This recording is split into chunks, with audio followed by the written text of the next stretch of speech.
We're going to be installing the RWS F90 carbon fiber diffuser.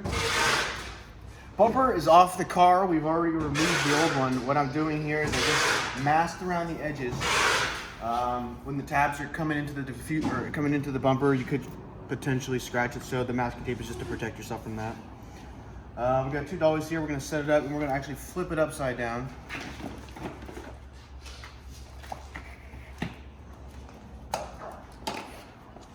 Helps to have two people. It's kind of an odd shape. F90 diffuser, we're just going to hold there underneath. I'm going to lean this back. We're going to line up the tabs.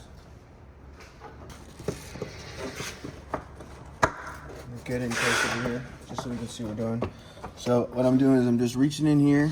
I'm going to push these tabs up over the lip. Make sure that they slide into the designated holes there.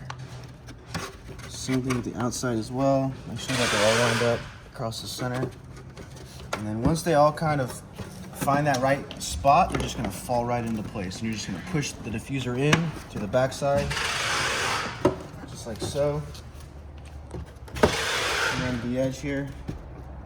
Now if you come this way, you'll find some tightness here.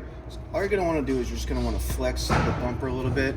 It's very flexible, and then that should just fall right into place.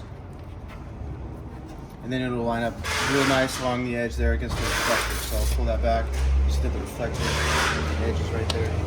There will be like a smaller gap towards the top side. What we're gonna do is we're gonna end up, you'll have those self-tapping screws. They're gonna go right through the tabs here, and that's gonna suck that gap closed. I'm gonna take that self-tapper. I drilled a pilot hole here to make it a little bit easier for me.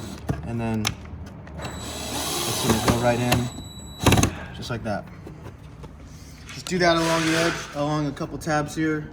Any place where you feel like it needs, to tighten the gap, and you're good to go.